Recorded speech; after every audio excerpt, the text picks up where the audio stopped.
Well, it's a much better Bleecker Street released space paranoia thriller than ISS was from this earlier this year.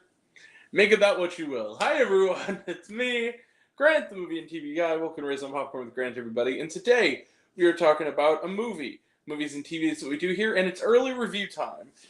Yeah, movies and TV is what we do here, and that movie is Slingshot. Slingshot is a new thriller, and it opens this Friday, August 30th, and I got to see it tonight. It is directed by, I hope I'm saying your name correctly, Michael Hafstrom. I hope I am saying that name correctly. Who previously directed, he did Escape Plan, I saw that. Oh, and he did 1408. Okay, 1408 is really good. I understand why he took on this project, considering 1408. So, what is Slingshot about? Well, the film centers on John, played by Casey Affleck. He is sent onto a crew of a ship called the Odyssey 1. It is the near future, and climate change has ravaged the world. And the key to all mankind is the mysterious planet known as Titan. In order to get there, they have to go into space on a voyage. He is joined by fellow astronauts Nash, played by Tomer Capone, and Captain Franks, played by Lawrence Fishburne. Leaving his new love interest Zoe, played by Emily Beecham, behind on Earth. He goes up in outer space, and the key is that in order to get to Titan, they have to work with this new experimental device, basically a gigantic, intergalactic slingshot around the rings of Jupiter, in order to get around Jupiter rather, in order to get to Titan, and but various technical issues on the ship. Things are not working very well.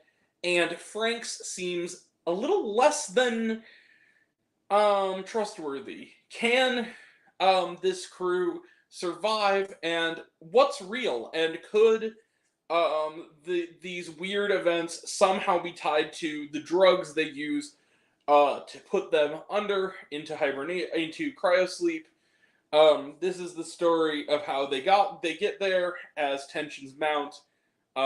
On this journey to this new planet.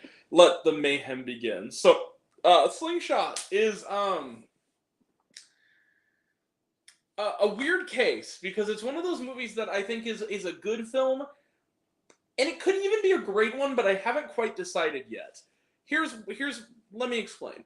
Essentially, Slingshot is a movie that seemingly is too smart for its own good, but you don't understand it. It's inundated with twists inside of twists inside of twists.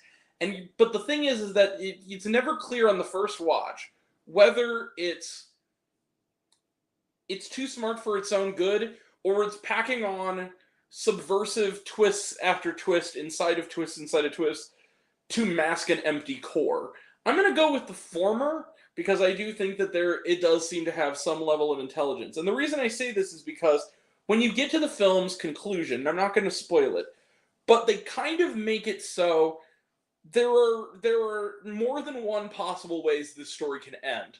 And they set up both possibilities equally with various details throughout the film. And they kind of try to have their cake and eat it too with it. And I feel like that's what's going to turn some people off. I kind of liked that, but I'm not sure if it fully worked for me. This movie reminded me a lot of Solaris, especially the Soderbergh version. I'm not sure what to make of what it's trying to accomplish. I don't quite understand if it fully succeeds at every gambit it goes for. That being said, as a pure entertainment, I do think that it's, at least I'm questioning it. At least for once, we have a movie that's getting a somewhat wide release in theaters and a name cast in it. that challenges the audience and does make you not necessarily trust what you see or think. And it makes you think. And we don't get a lot of science fiction of the mind anymore. And so when we do, I'm always going to give it a little bit of more credence than I usually would, just because I do think that this movie does try to take what is essentially B-movie material and actually give it some depth, give it some thoughtfulness, give it some real tension and weight. But I don't know if it all works, but I kind of want to see it again to see if it does, if you know what I mean. Like, it seems like the kind of movie where on first viewing, not everything makes sense, but I feel like it will. This almost is a weirdly similar in a lot of ways to Cuckoo in that sense, where it's like, I know I liked the film, but I can't quite decide yet if I loved it. That being said, I do think it's very well acted. Casey Affleck, of course, is always good. Lawrence Fishburne, always, really, really terrific. And overall, I do think this is a movie that is absolutely worth seeing when it opens on Friday, but I just think that I can't quite decide if it's a great movie or simply a good one. But it's at least a good one, and I'm going to stick with that. And I'm not going to go all the way.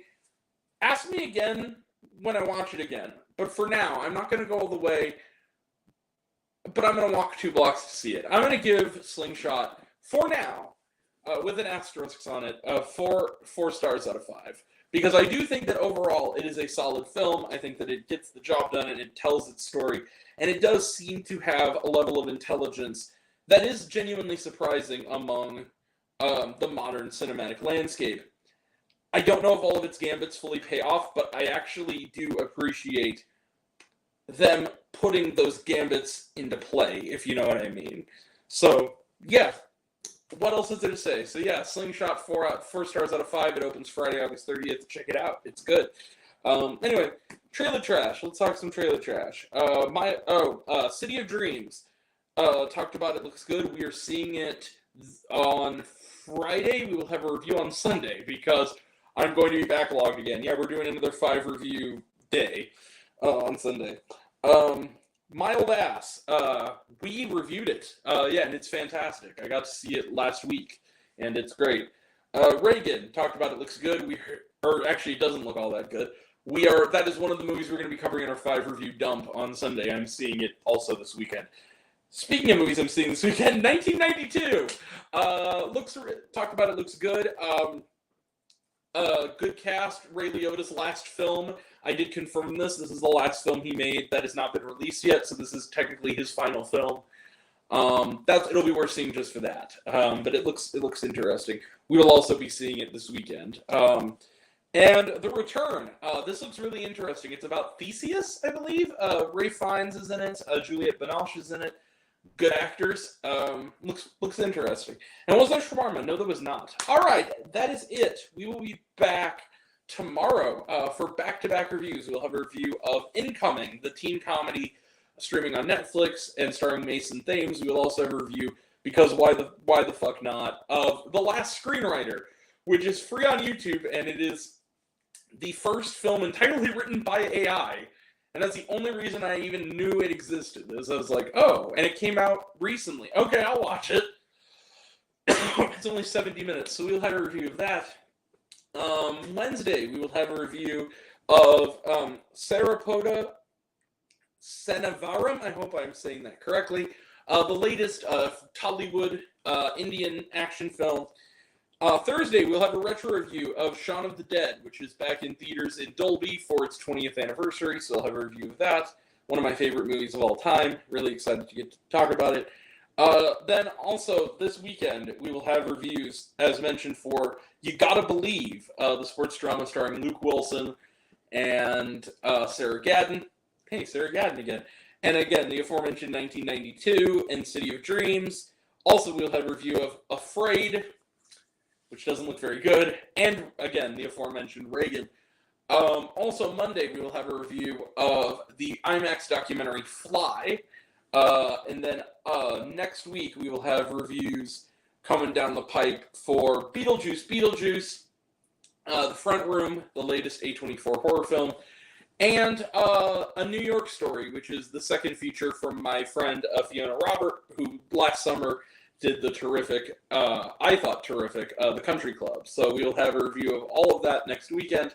And then Sunday we will have, after long awaited, we will have our best and worst films of summer 2024 list and discussion with me and my buds, including Luke Ponto. So that's coming up, and that'll all be next time. And until next time, I'm Grant, the movie and TV guy. I see it all, and I'm happy to share it with you. I love you all. I appreciate you all. Love you all, the classes missed. I love you 2000. Be kind to one another. If you like this video, give it a like if you want to. Give it a subscribe if you want to. Give it the bell. I don't know what it does. That's what you're supposed to do, or so I've been told. Leave a comment. Even if it's, hey, Grant, I like waffles. It really helps out.